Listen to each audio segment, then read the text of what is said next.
C'est l'heure du conte. Nous allons conter le monde.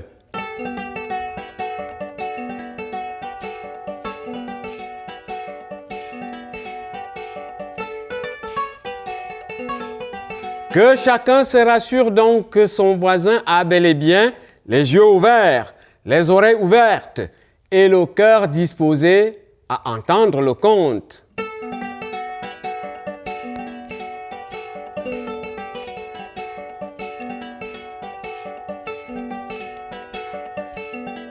Aborbadang biso, aborbadang bidabo, manyum vende tuku bodbivo.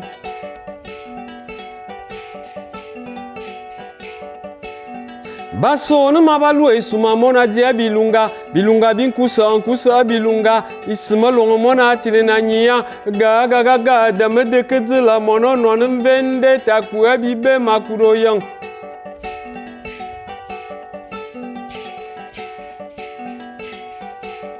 Benembere ne mami yakoba esumanga kurumvera beza imveri nakobo melumana mishili biso.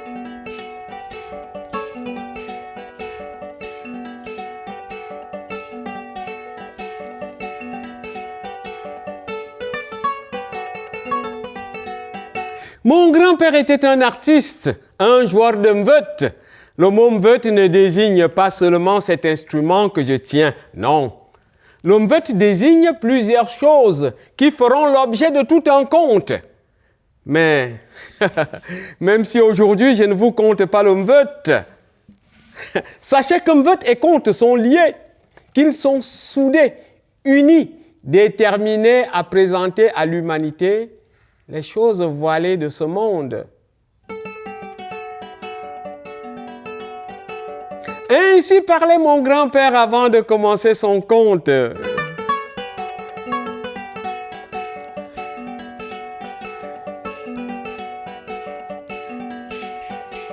Mon grand-père disait que le conte nous permet de voir des choses qui vont au-delà du visible, des choses qui sont au-delà de l'audible.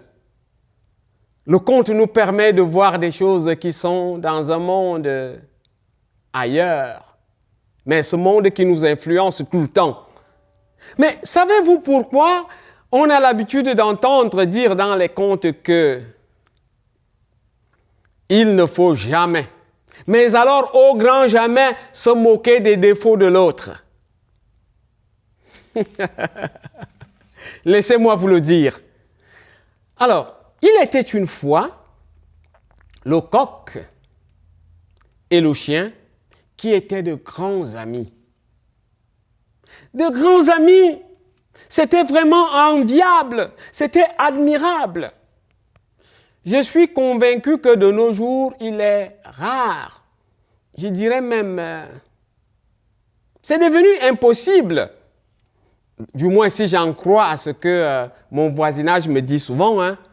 Il est devenu impossible de voir des gens liés par une telle amitié. Le coq et le chien étaient vraiment des amis fidèles. Du moins, pas avant que cet événement ne survienne.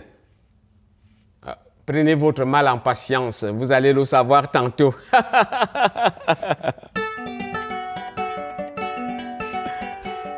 Ga ga ga ga ga ga ga ga ga ga ga ga kuroyanga babazanga gwangame kuroyanga boro bakabang bale suma kuroyanga isma longo mona dia bilunga kuroyanga bene sumanga kuroyanga bezang kuroyanga Le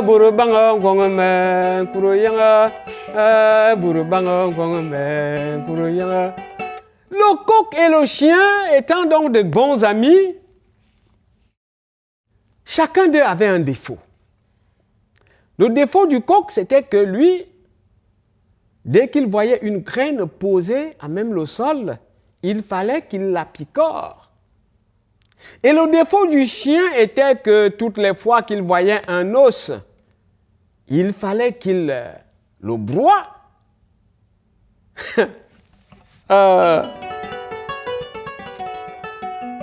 Le conte nous permet de voir des choses qui sont au-delà du visible, mes chers amis. Et voici qu'un beau jour, une nouvelle venant de là, de l'autre contrée lointaine, que là-bas il existe une demoiselle, le genre de fille à qui aucun homme ne peut résister. C'était une poule, évidemment. Et le coq de dire à son ami chien, « Ah, mon frère, mon ami fidèle, s'il te plaît, voilà la chance qui me sourit. Accompagne-moi. Poser ma candidature, disons-le ainsi, à cette jolie demoiselle-là. Peut-être pour une fois, moi aussi, je serai marié comme les autres. » Je vous assure que le conte nous permet de voir des choses qui sont au-delà du visible. Et bien évidemment, le chien de dire à son ami, il n'y a pas de problème mon frère, qu'est-ce que je ne ferai pas pour toi? Qu'est-ce que je ne ferai pas pour ton bonheur? Oui, je t'accompagne voir cette demoiselle. Le coq a donc pris le temps de se préparer. Il a pris le temps de se faire beau, un joli bain. Il s'est parfumé. Il s'est vêtu de son plus beau plumage. Et le jour du voyage, il s'est fait quelques provisions. Accompagné de son ami chien, ils ont pris la route pour aller là. Dans l'autre contrée où la nouvelle nous parvenait que il y avait là-bas une demoiselle, le genre de demoiselle à qui aucun homme ne peut résister. Ga ga ga ga ga ga ga ga ga ga ga ga kuruyanga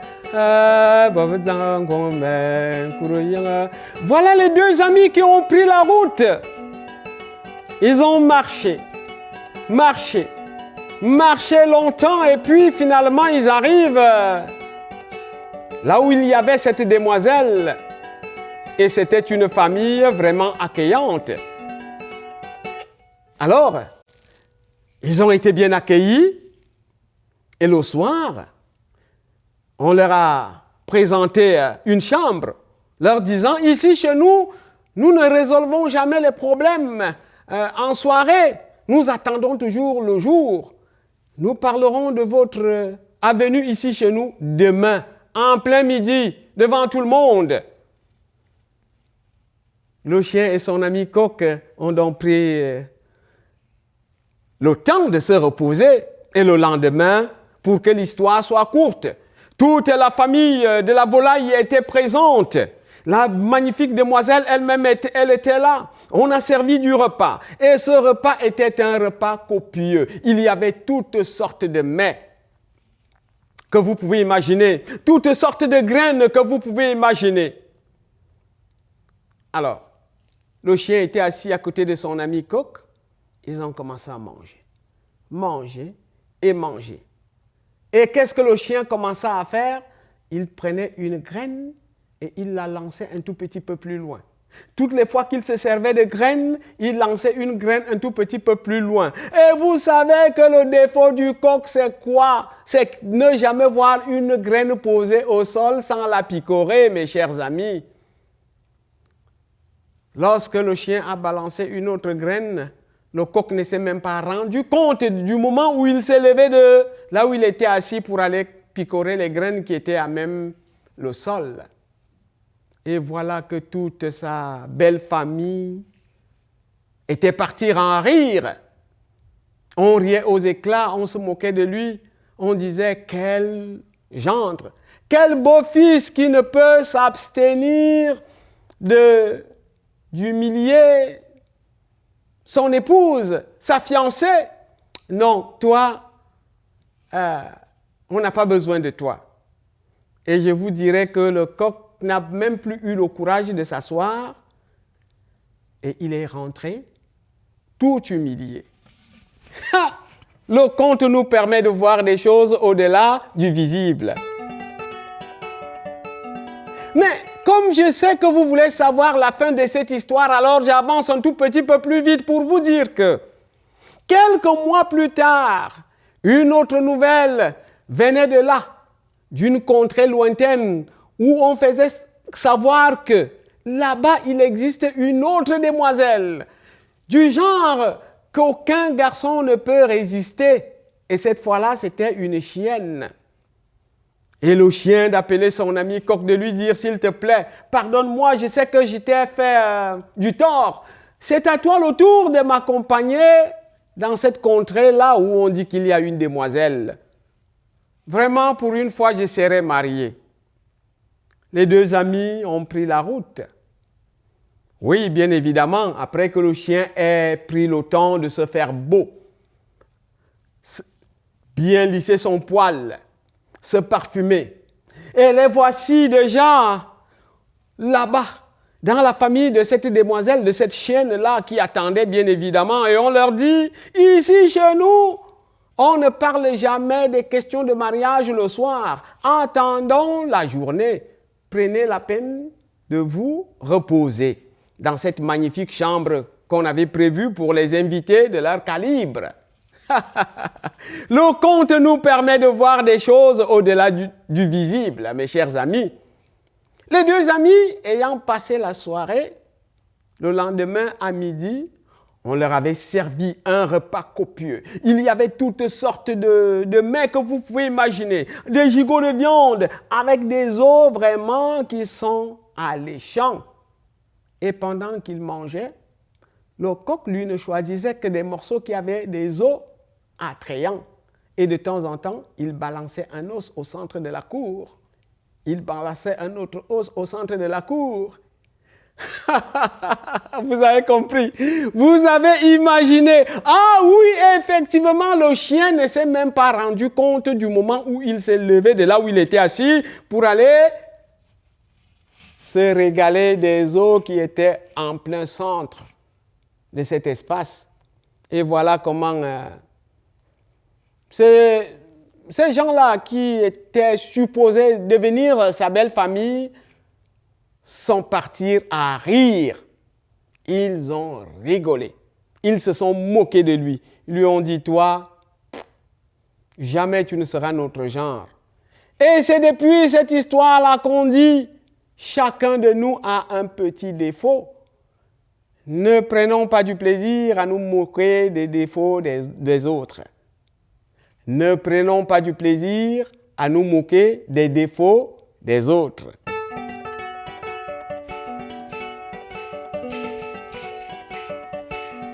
C'était Contons le monde avec Essoumalon le griot des temps modernes.